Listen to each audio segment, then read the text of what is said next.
Hello guys, welcome back. So in the last video I finished about the concepts of differentiation, and the next series of topics of mine will be integration. So both differentiation and integration have many practical examples, so practical usages. So you will face that, and there are many usages. So it's important to identify about the usages of differentiation and integration. Now integration, of course, I have not talked to you so far. So in this video and the videos hereafter, I'll be talking about the usages of differentiation. So usages of differentiation is also a very easy topic like differentiation. The only thing is that you have just to grab the topic. Now, unlike differentiation, usage of differentiation is a rather easy topic because it uses the concepts of differentiation. If you are well versed with the concepts of differentiation, you can easily, it's just a substitution, right?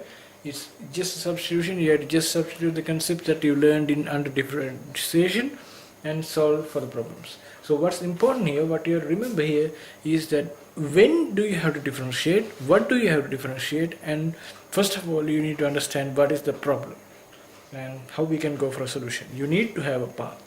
Alright. So in this video I'll be talking about a simple problem in which differentiation can be used in practical examples. So let's take something like this. I'll take the velocity of an object to be varying with time, right? Varying with time, and the function to be something like this.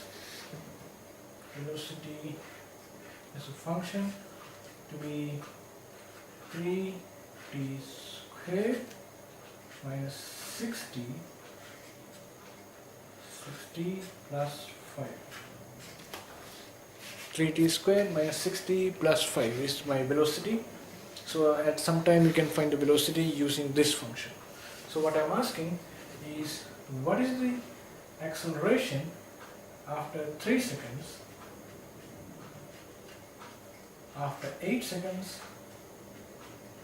and what is the change in acceleration?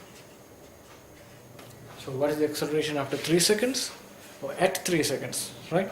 Rather say at 3 seconds, at 8 seconds, and what is the change of acceleration between 8 seconds and 3 seconds? So those are my questions. It's very simple. So you know that A is equal to dv by dt, A equals dv by dt for a changing velocity.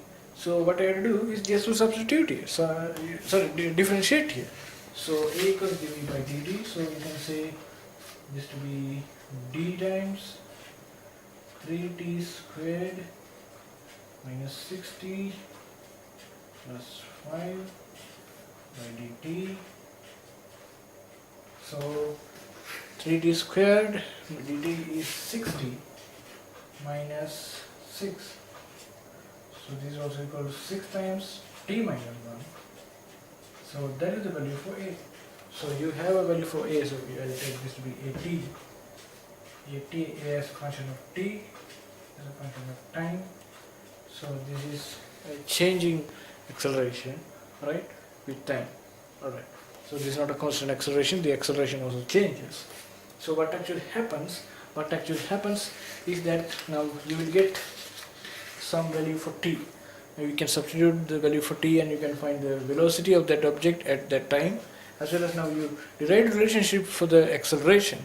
So you can substitute the value of t and find the acceleration at that time as well. So my first question is to find the acceleration at 3 seconds. So what I'll do is I'll substitute t equals 3 here and find the acceleration. So a3 is equal to 6 times t minus 1.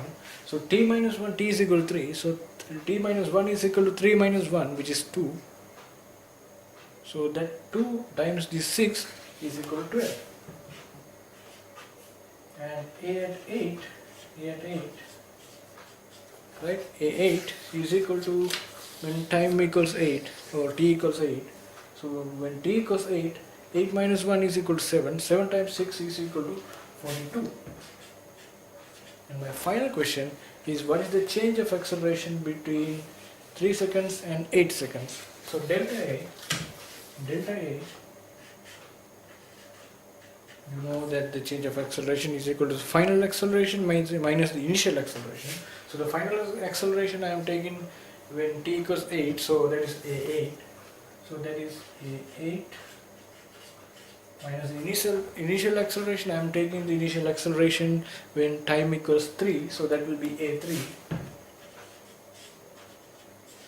So a8 is equal to 42 minus a3 is equal to 12. Now this is equal to 30. So we found this to be 30, this to be 12, and this to be 42. Alright. So that's just a simple example, in